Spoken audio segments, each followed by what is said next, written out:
Assalamualaikum warahmatullahi wabarakatuh. Selamat sore Mas Doni. Perkenalkan, saya Nazar Olia dari kelompok 1, Humas A, dengan rekan saya Jatvision Stefi dan Muhammad Adib yang ingin menjelaskan terkait kasus Olivia Samad dalam masa kuliah etika dan pemfokusan. Nomor 1 yaitu secara etika profesional, Olivia Samad harus meminta maaf kepada publik atas kegaduhan dari ajang Mr. National Queen 2024 yang menyangkut namanya dengan kasus LGBT. Atau dia harus bersikap tenang dan profesional dengan memberikan penjelasan sejujur-jujurnya dan terbuka kepada publik terkait niat serta tujuan dia mengikuti ajang tersebut dengan mewakili Indonesia.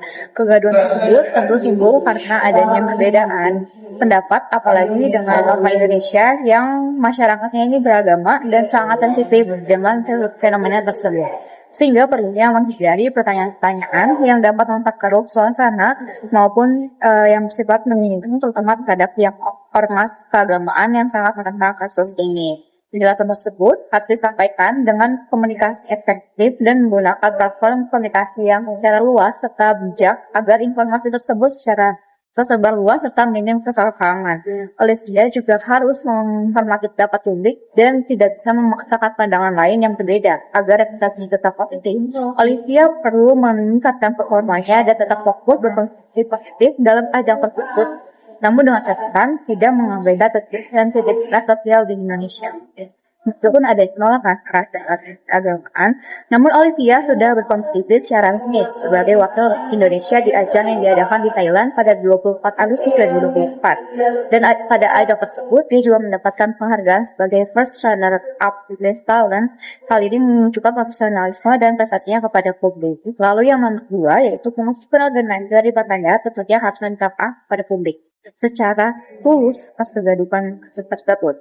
Untuk menghindari kesalahpahaman dan memberikan informasi yang akurat kepada publik dan media, Mas harus memberikan penjelasan yang jelas dan terbuka mengenai peraturan dan proses termasuk partisipasi Olivia Samad yang resmi dan sesuai dengan aturan secara internasional.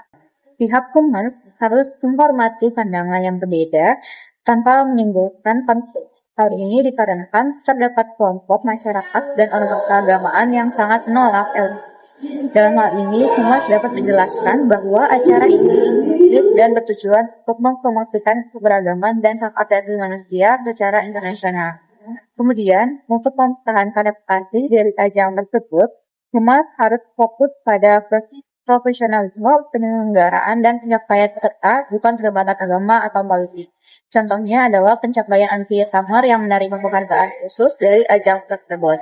Kontroversi terkait pelaksanaan Olivia Samad di ajang Miss International Queen 2024 memang menjadi isu yang sensitif dan kompleks.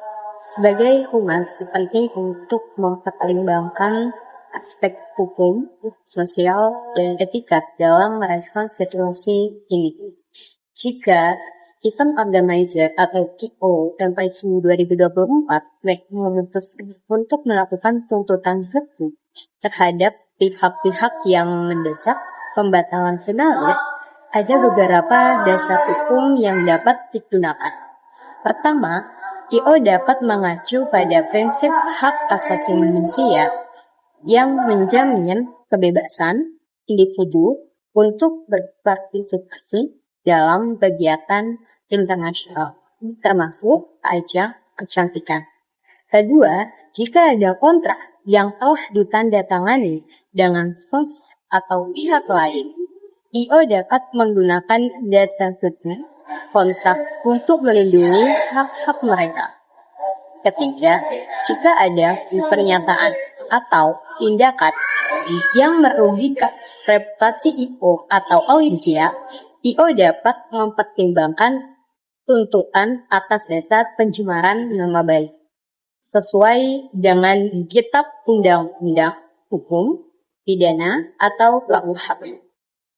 Namun, jika IO memutuskan untuk tidak melakukan tuntutan hukum, pertimbangannya bisa meliputi dampak sosial yang lebih luas, termasuk potensi eskalasi konflik dengan ormas keagamaan dan risiko terhadap reputasi IO di mata publik.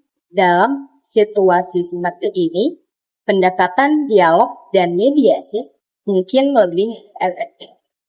Untuk mencari solusi yang dapat diterima oleh semua pihak, IO juga dapat fokus pada komunikasi yang transparan dan inklusif untuk menjelaskan posisi mereka serta menghormati pandangan yang berbeda.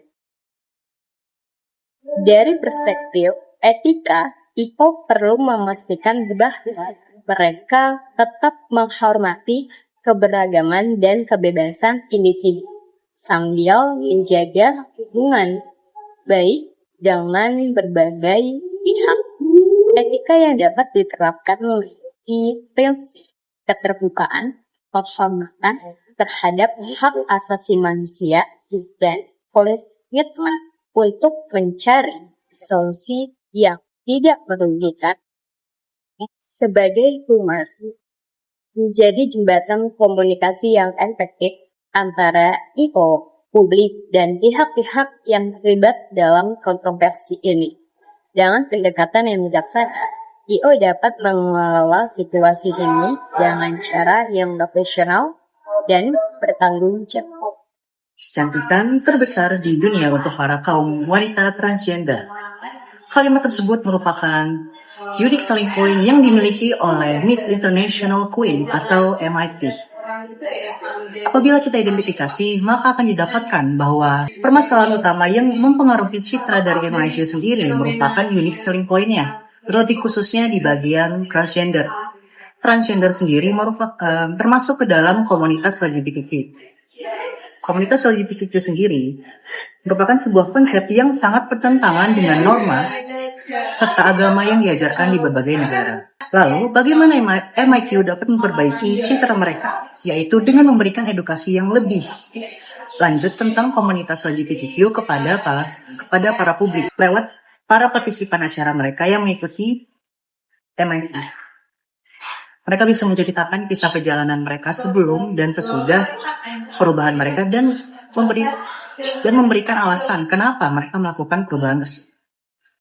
Selain awareness, MIQ juga bisa melakukan strategi pendekatan dengan komunitas LGBTQ yang ada di berbagai negara, tidak terpaku dengan yang ada di Thailand saja, di mana negara Thailand sendiri merupakan negara yang sangat toleran dengan komunitas LGBTQ. Pendekatan ini bisa dilakukan lewat charity dan funding ke dalam event-event yang dilakukan oleh komunitas mereka di bulan-bulan tertentu.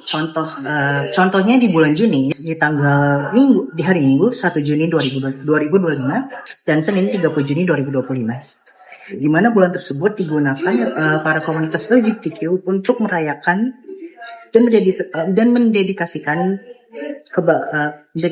bulan itu untuk merayakan kebanggaan mereka dan memperingati serta berkontribusi terhadap komunitas mereka.